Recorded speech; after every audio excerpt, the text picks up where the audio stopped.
Bitcoin itu zero sum game atau enggak, Bang? Oke, kita jawab secara matematika aja ya. Karena kita harus paham dulu zero sum game itu apa. Total keuntungan seseorang sama dengan total kerugian seseorang. Kalau total keuntungan seseorang itu kita asumsikan X, total kerugian seseorang itu kita asumsikan Y, maka X ditambah Y sama dengan 0. Itulah kenapa dinamakan zero sum game. Pertama kita pakai yang namanya grateful theory, kedua kita pakai martingale game. Yang harus kita pahami adalah Bitcoin itu supply-nya tetap di 21 juta, nggak akan berubah.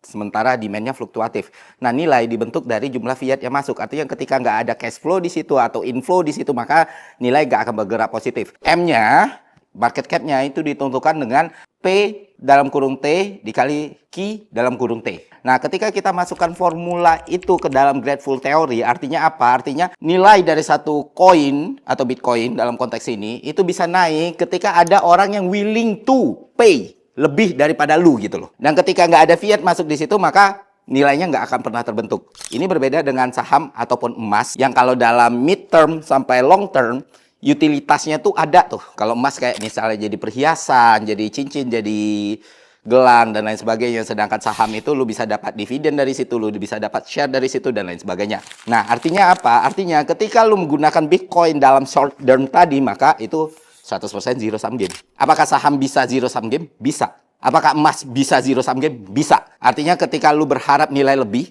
dari satu transaksi, keuntungan lu diambil dari kerugian orang, maka itulah zero sum game. Ditambah dengan cost produksi, Bang. Berarti nggak zero sum game dong? Ya, bisa nggak jadi zero sum game. Jadinya negatif sum. Kerugian kolektifnya lebih besar lagi dan lebih buruk lagi malah. Jadi aneh kalau basis argumennya membantah Bitcoin itu zero sum game dengan menambah cost produksi.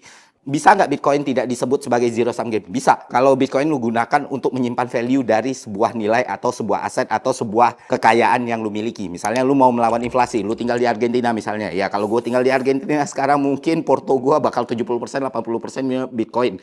Karena tergerus nilai itu kan. Tapi kalau argumennya itu nggak zero sum game karena cost production, itu tidak bisa dibenarkan sih gitu kurang lebih.